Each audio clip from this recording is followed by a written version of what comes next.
SS, em poucos dias em Nuremberg, será condenada como uma organização perigosa.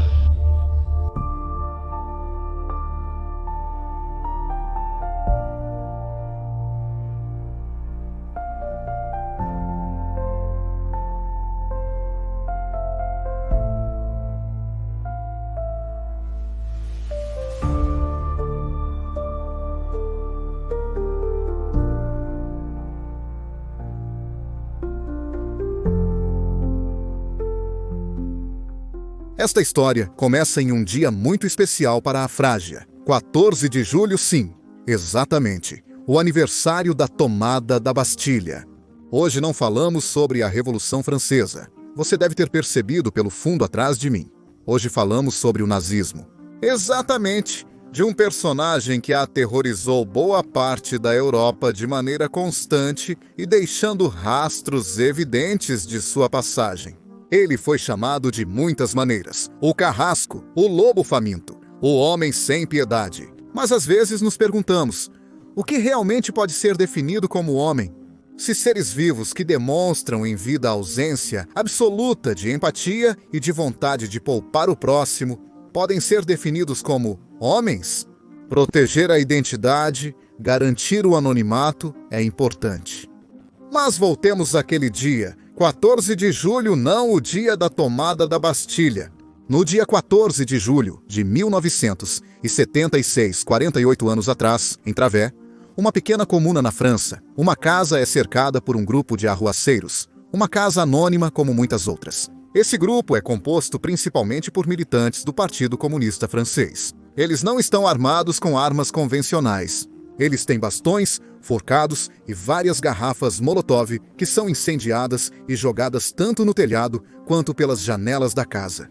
Leva um tempo para os bombeiros intervir e apagar o incêndio, mas depois de apagá-lo, entre os escombros da casa, encontram os restos carbonizados de um homem. Um homem que segurava nas mãos, em uma um rifle calibre 22 e na outra, uma Luger, uma pistola padrão das Forças Armadas nazistas. O cadáver estava em um cômodo da casa, como se aquele homem estivesse apenas esperando a invasão final de quem havia cercado sua casa.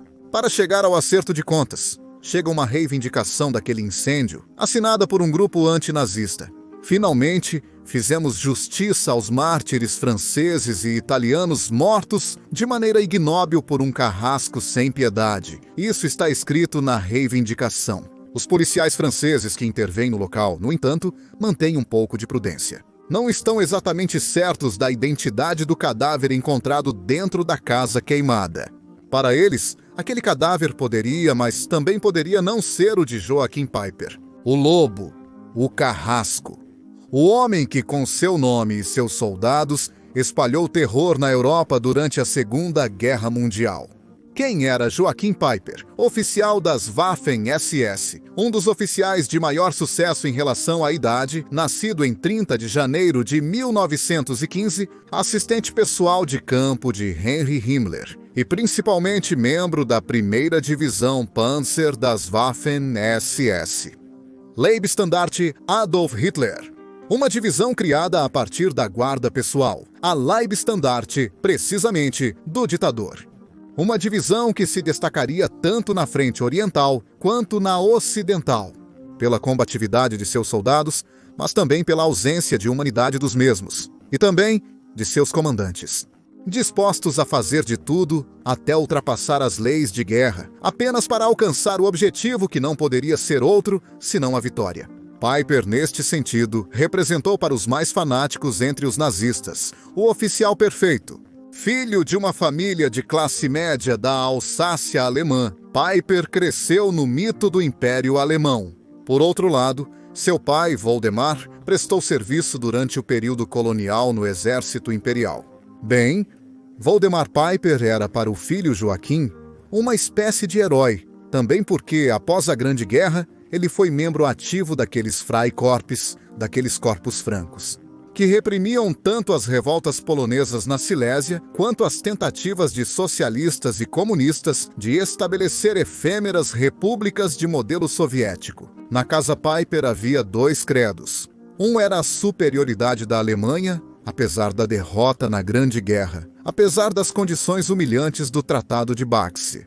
O outro era o antissemitismo, um credo opressivo, racista e permeado de elementos até falsos, que, no entanto, conseguia penetrar em grande parte da sociedade alemã da época. A teoria da conspiração judaica, da facada nas costas, desferida dentro do Império Alemão pelos traidores judeus, tinha penetrado. Assim como aquele falso histórico proclamado chamado Protocolos dos Sábios Anciãos de Sião. Embora parte da sociedade alemã rejeitasse essas teorias com desprezo e horror. Em vários casos na Alemanha, acreditava-se nisso, inclusive na Casa Piper. O irmão de Joachim Horst também acreditava em tudo isso, e ambos estavam dispostos a seguir os passos do pai, no que diz respeito ao serviço militar. Inicialmente, tanto Joachim quanto Horst decidiram se envolver com os escoteiros, que na época eram quase uma associação juvenil paramilitar. Posteriormente, ambos desenvolveram um grande interesse na verdadeira carreira. Horst, dentro do aparato nazista, o outro, Joachim, entre as fileiras de combate, e ambos acabariam vestindo o uniforme das SS.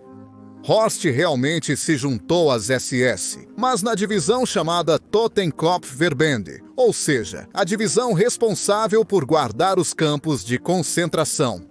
Posteriormente, ele passou para as fileiras das Waffen-SS, lutando na Batalha da França e depois transferido para o leste para o ataque à União Soviética. Durante a Operação Barbarossa, ele teria sido morto na Polônia durante um incidente de guerra nunca completamente investigado. Dizia-se que Horst Piper era homossexual e por isso era marginalizado pelos seus camaradas. Outro rumor envolvia uma suposta relação homossexual entre Horst Piper e um de seus comandantes. E para acabar com esses rumores, Horst teria se suicidado. Até o irmão mais velho dos três, o primeiro filho de Voldemar Piper, tinha problemas. Ele era essencialmente um doente mental. Tentou suicídio várias vezes, até cair em um estado catatônico. Internado no hospital em 1931, Hans Piper morreu de tuberculose em 1942. O terceiro e último filho, Joachim, por outro lado, provou ser o mais forte, tanto em termos de caráter quanto fisicamente. Joachim Piper era o protótipo do soldado alemão fanático imaginado por Hitler. Um homem disposto a tudo e com um notável egocentrismo, algo que não passou despercebido aos instrutores da ASSI. No entanto, justamente essas qualidades, especialmente o egocentrismo, que deveria ser negativo para a carreira de um aspirante a oficial, chamaram a atenção do Reichsführer de Himmler, personagem com quem já nos cruzamos e cuja biografia você encontra no canal. Himmler fingiu não ver as relações tanto dos instrutores quanto dos psicólogos da SS, que haviam desaconselhado os altos escalões a permitir que a carreira de Joachim Piper prosseguisse nos escalões oficiais. Foi assim que Joachim Piper teve o caminho livre. Seu protetor tornou-se Paul Hauser, diretor da Academia das SS e futuro comandante de tropas blindadas das Waffen-SS, depois de sair da academia com a reputação de jovem oficial, ambicioso, íntegro e fortemente antissemita. Joachim Piper tornou-se o assistente pessoal de Himmler, que o chamou para substituir outro grande oficial das SS, Karl Wolff, futuro comandante das tropas de ocupação na Itália. Piper permaneceu ao lado de Himmler durante todo o primeiro período de guerra. Ele o seguiu na Polônia, atrás dos exércitos que continuavam avançando nas bordas do terreno para destruir as forças armadas polonesas. Ele estava com ele, com Himmler Piper, mesmo quando em Bigos ocorreram os primeiros exemplos de autêntica limpeza étnica. Episódios horríveis, massacres indiscriminados, execuções públicas até nas ruas. Piper, naquela ocasião, mostrou-se extremamente frio, lúcido, racional, enquanto alguns outros oficiais alemães começavam a ter dúvidas sobre o que estava acontecendo. E alguns outros, como o general von Blaskowitz, escreviam relatórios críticos, renegando como soldado o que estava acontecendo pelas mãos da SS. Pois bem, Piper era distante, frio, racional, executava sua tarefa com uma fé cega no nazismo. Mesmo quando se tratava da Aktion der FIA, aquele nome em código para a eliminação de pessoas com deficiência. Apesar de seu irmão mais velho, o primogênito de Voldemar, ser deficiente, Piper não teve escrúpulos. Ao testemunhar o assassinato a gás de muitos doentes mentais em um hospital psiquiátrico. Na verdade, ele mesmo realizou o relatório sobre a eficácia do Supremo Tribunal. Isso dá uma ideia da desumanidade deste indivíduo, que, graças também a este aspecto particular de seu comportamento, conseguiu progredir cada vez mais em sua carreira. Acompanhando seu chefe nas inspeções dos campos de concentração e anotando, passo a passo, cada progresso científico da máquina de extermínio nazista. Mas para Piper, não era suficiente ser apenas um secretário. Ele queria um papel de ação, e foi aqui que teve a virada em sua vida. Em 18 de maio de 1940, dentro do plano para a invasão dos Países Baixos, Bélgica, Luxemburgo e França, Piper teve sua primeira unidade de combate para comandar. Um pelotão dentro do regimento motorizado da Leibstandarte, um dos primeiros núcleos das Waffen-SS. E lá ele mostrou outra habilidade, a de um comandante combativo. Foi ele, de fato, que liderou pessoalmente seu pelotão na conquista de uma bateria de artilharia francesa no topo das colinas de Wattenberg, ao sul de Valenciennes. Por essa ação, Joachim Piper recebeu sua primeira condecoração, a Cruz de Ferro de segunda classe, e foi promovido em campo a SS Sturmführer, ou seja, Capitão Himmler. Algumas semanas depois, Lowe agradeceu pessoalmente, exaltando suas qualidades de dureza, de crueldade, de absoluta devoção à causa. A partir daquele momento, a carreira de Piper foi inabalável, com promoções constantes. E com a criação de uma unidade de combate que levaria exatamente o seu nome, o Kampfgruppe Piper se tornaria um dos nomes mais temidos em toda a Europa. Apesar de haver muitos outros comandantes impiedosos no campo, começando por Erich von den Backer-Zelewski, Joachim Piper se tornaria o próprio emblema das Waffen-SS quando, em outubro de 1941, se juntou à primeira divisão Panzer da Leibstandarte, perto do Mar Negro. Como substituto, entre outras coisas, de um comandante ferido em batalha, Piper assumiu o comando da 11ª Companhia e levou suas unidades à conquista de Mariupol e Rostov-Soldom. Seu preço pelo perigo e sua crueldade para com o inimigo lhe renderam, por um lado, os elogios de muitos de seus superiores, começando por Sepp Dietrich, o comandante da Leibstandarte, mas também o apelido de Diabo pelos soldados soviéticos. Em maio de 1942, Piper foi transferido junto com toda a Leibstandarte para o oeste, na França de Vichy, para se recuperar e descansar. Nesse período, a divisão foi reorganizada na forma de divisão Panzer Grenadier, ou seja, granadeiros blindados, e Piper foi ainda mais promovido. Ele obteve as patentes de Sturmbannführer, ou seja, major, comandante do 3º Batalhão. De volta ao leste, Piper deu vazão à sua natureza luciferiana. Quando, na conquista de uma aldeia, os partisãs soviéticos intervieram para reforçar o que restava da retaguarda do Exército Vermelho. Incendiando 2 caminhões de gasolina, Piper ordenou que o vilarejo inteiro fosse queimado e todos os seus habitantes, homens, mulheres, idosos, crianças, fossem fuzilados. Ninguém deveria ser poupado. Por esses resultados, Piper recebeu a Cruz de Guerra em ouro. Atrás da passagem de seu grupo de campo, notavam-se sinais claros. Deixava para trás soldados inimigos, mortos e abertamente mutilados. Um aviso para o inimigo, mas também um sinal de extrema crueldade. Piper, segundo um ex-comandante da Leibstandarte, estava particularmente ansioso para executar qualquer ordem relacionada à destruição de vilas. Como um moderno Genghis Khan, ele gostava de destruir tudo o que encontrava em seu caminho. Ele foi levado, por exemplo, por este seu método de combate, até mesmo pelo jornal oficial das SS, o Schwanzekorpis. Naquele artigo, Piper foi retratado como um comandante que dominava a situação em todas as suas fases, dotado de rápida capacidade de decisão, e habilidoso principalmente porque utilizava métodos audaciosos e não ortodoxos. Por isso, concluía o artigo, Piper era um líder nato, dotado do mais alto senso de responsabilidade pela vida de cada um de seus homens. mas capaz de ser extremamente duro, se necessário, para completar cada missão. Concluído o período a leste com a Operação Cidadela, dentro da Grande Batalha de Kursk, a maior batalha de tanques da história, Piper e seu grupo de campo foram transferidos para a Itália para participar da Operação Axie, na invasão da península. Após a deposição de Mussolini e o fim do regime fascista, em 3 de setembro de 1943, ocorre a assinatura do Armistício de Cassibile. 5 dias depois, à noite, o proclama do Marechal Badoglio estabelece a mudança de lado da Itália, do Reino da Itália, dentro da Segunda Guerra Mundial. A partir daquele momento, cada alemão na Itália tem um único objetivo, o de adquirir o território, desarmando os soldados italianos. Piper executa isso sem reclamar.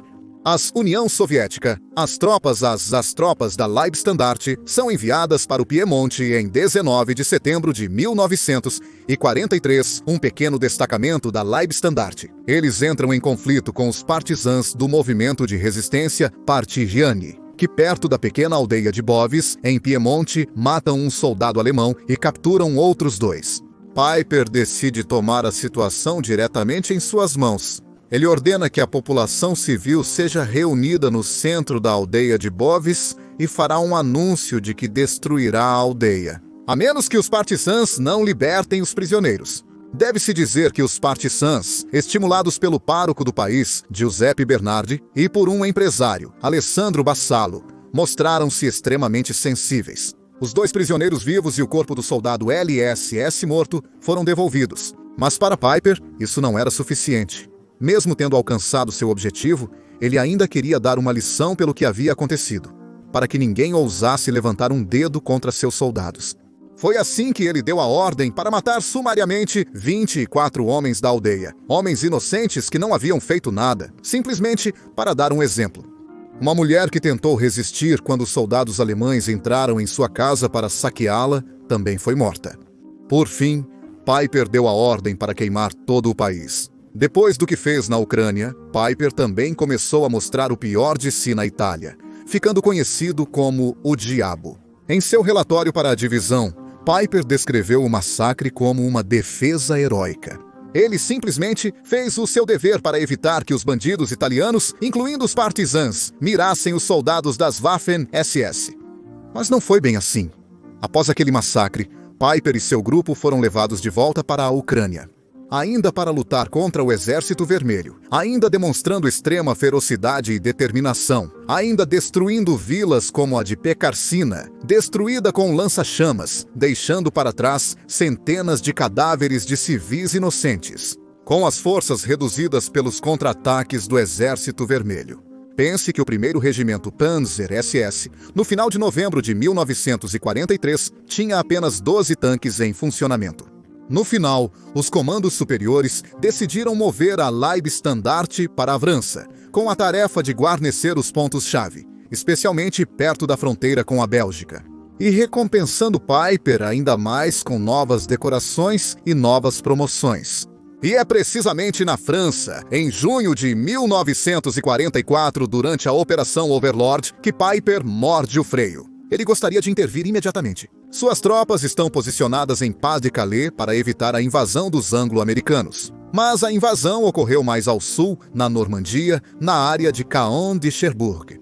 Ele gostaria de mover Piper com seus panzers, mas é impedido. Hitler não confia. Quer manter o Kampfgruppe Piper e todas as unidades blindadas das Waffen-SS lá, em Pas-de-Calais, porque está convencido de que a da Normandia é apenas uma distração. E é aqui que Piper mostra uma primeira fraqueza. Quando finalmente é autorizado a se mover para socorrer seus camaradas na Normandia, ele tem um colapso nervoso. Ele desmorona, começa a acusar. Tremores e uma mãe. Aparentemente, um excesso de estresse não tanto devido ao combate em si, mas às constantes brigas com os outros comandantes alemães.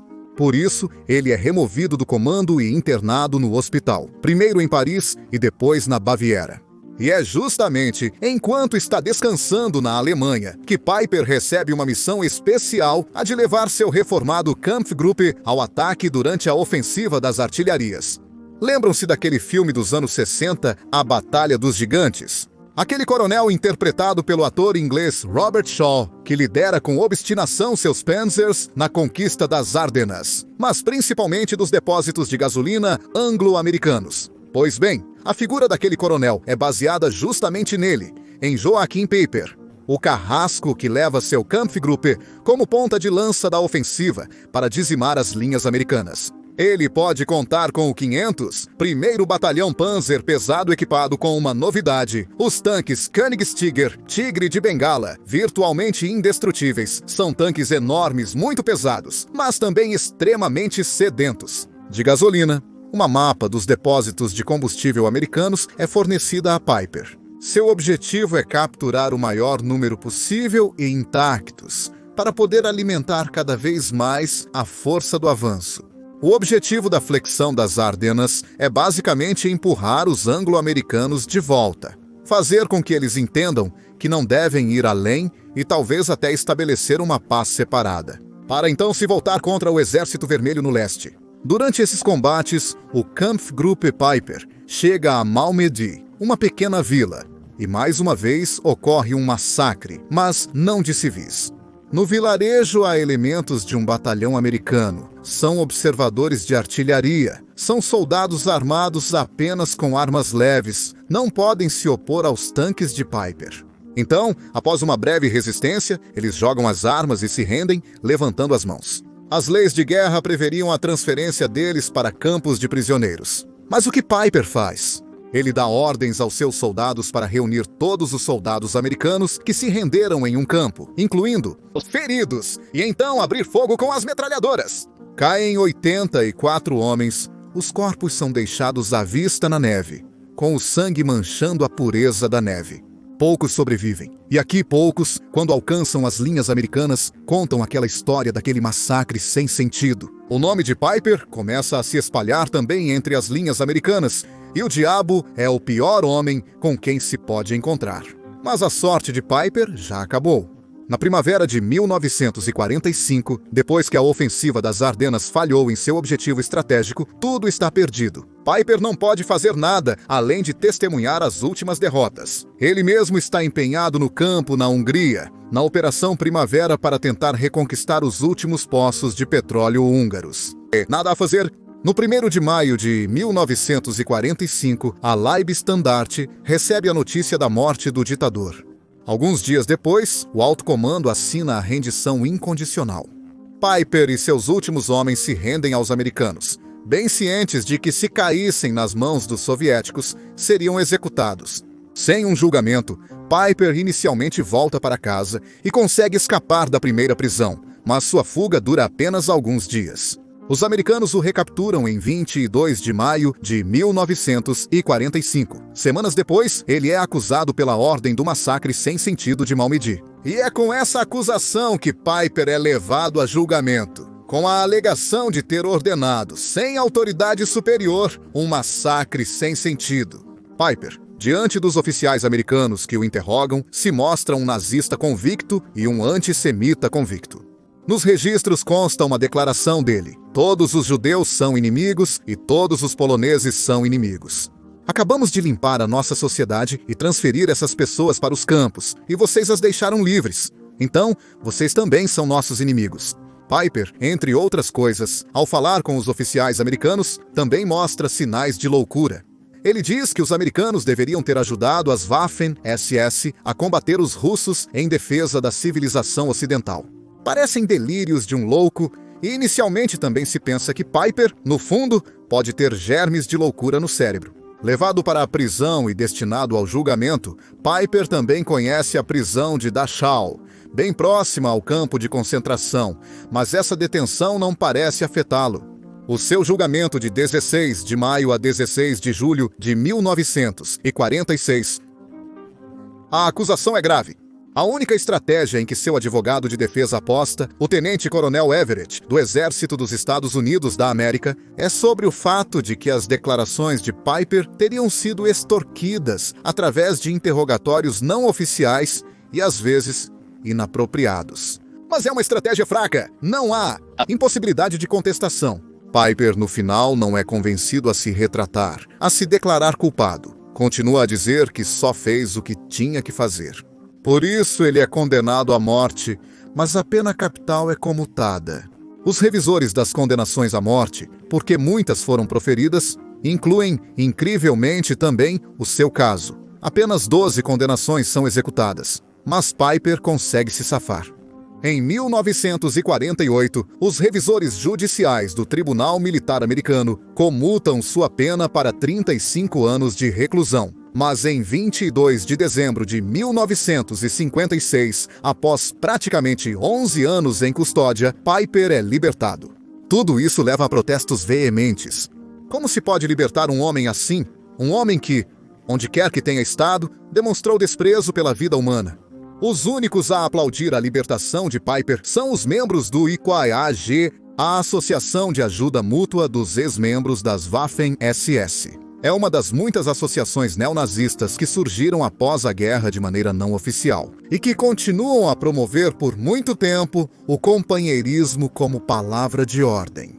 Piper permanece um nazista convicto. Mesmo após ser libertado da prisão, continua a frequentar seus antigos camaradas, incluindo Seth Dietrich. Depois de um tempo, ele até encontra trabalho na Porsche, a grande fabricante de automóveis alemã, ajudando Piper a entrar na força de trabalho, ou melhor, na gerência, está um antigo companheiro de armas, outro ex-combatente da Waffen-SS, que também acabou na Porsche. Mas aqui o nome de Piper começa a provocar grandes protestos. Os trabalhadores alemães, mas também os imigrantes italianos, não querem saber de trabalhar sob as ordens do massacre de Boves. O filho de Ferdinand Porsche, que pessoalmente interveio para promover Piper a um papel de licenciado, é forçado a confrontar os sindicatos que ameaçam uma greve geral. Por esse motivo, Piper, após nem mesmo um ano, é demitido. Por esse motivo, devido à demissão, Piper, no entanto, processa. Ele afirma não ser um criminoso de guerra nazista, apesar de continuar publicamente a se declarar como nazista. Indefeso, Piper começa a se descrever como um mártir da justiça militar. Aliada que o elegeu como símbolo do massacre de Malmedy, apesar de ele ter pouca responsabilidade. Tudo para atingir e afundar o povo alemão. Quase daria vontade de rir se não fosse tudo tão trágico e infelizmente verdadeiro. Com a questão da Porsche resolvida, Piper viaja pela Alemanha. Continua a promover sua causa dentro do JAG, a ajudar outros ex-nazistas, enquanto suas antigas vítimas, incluindo a vila de Boves. Eu não quero esquecer. São construídos memoriais. A memória do que Piper fez é propagada. Piper, entretanto, decidiu realmente mudar de vida. Ele se mudou para a França. Ele também adotou um pseudônimo, Rainer Buschmann, encontrando emprego como tradutor do inglês para o alemão e do alemão para o inglês para um editor de livros de história militar. Aos poucos, os ex-membros da resistência francesa começaram a se interessar por aquele estranho tradutor, que publicamente continuava a ser chamado de Joachim Piper, mas que nos livros era acreditado como Rainer Buschmann. Sua real identidade foi finalmente revelada em 21 de junho de 1976.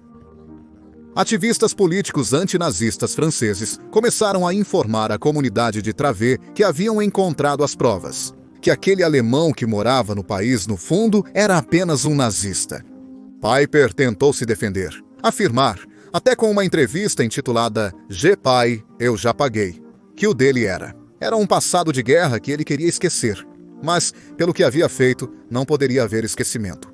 Mesmo se proclamando inocente diante das acusações do massacre de Boves na Itália, dos massacres na Ucrânia, de Malmedy, Piper continuava a morar lá, na França, dizendo também aos seus conhecidos, bem, em 1940, os franceses não se mostraram corajosos. É por isso que estou aqui. Não tenho nada a temer.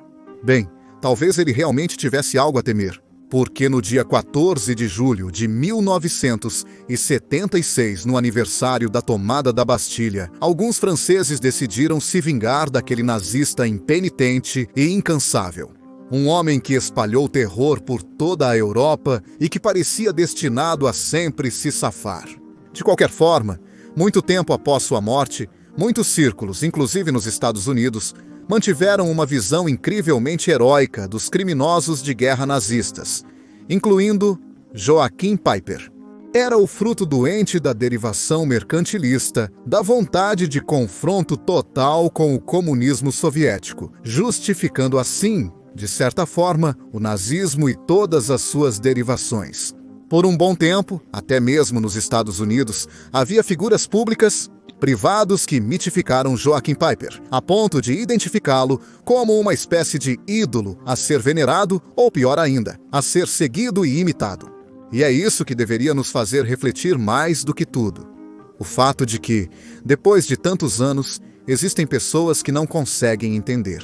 Como um Joachim Peiper foi a personificação do diabo nos campos de batalha, não havia nada de honroso em suas ações. Outros soldados e comandantes foram muito mais respeitosos com as leis de guerra. Eles realmente se comportaram como verdadeiros soldados. Peiper estava apenas interessado em sua cega fé no nazismo, sua ideologia surda, seu antissemitismo e sua vontade de aniquilar o adversário. Não importava se usávamos um uniforme, se éramos um homem, uma mulher, uma criança, um idoso. Todos tinham que se submeter ao credo da suástica. Um credo que Joachim Peiper defendeu até o último dia de sua vida, deixando para trás uma imagem e uma reputação, não como um homem de armas, mas como um verdadeiro diabo. Como uma organização perigosa.